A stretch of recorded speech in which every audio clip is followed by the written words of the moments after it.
Hey guys, I'm going to show you how to disable Facebook calls. To stop calls on Facebook or its messaging app, you have a few options. So, option one is to turn off call notifications in Messenger. So, open Messenger app. Then from here, tap menu in the bottom right corner. Next, go to settings. Then from here, scroll down and go to notifications and sounds.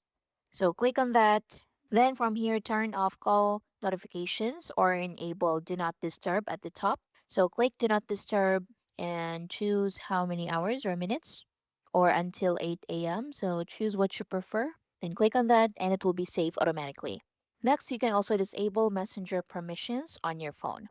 So on iPhone, open settings. Then from here, scroll down to apps. Then look for Messenger. Then open Messenger. Then from here, look for microphone and turn off microphone. Now, if you're using Android, so go to settings, then go to apps, then select Messenger, then select permissions and disable microphone and optionally phone. If you don't want any Facebook calls, you can log out of Messenger. You can uninstall it or deactivate Messenger while keeping your Facebook account active. And that's basically it. Thank you for watching.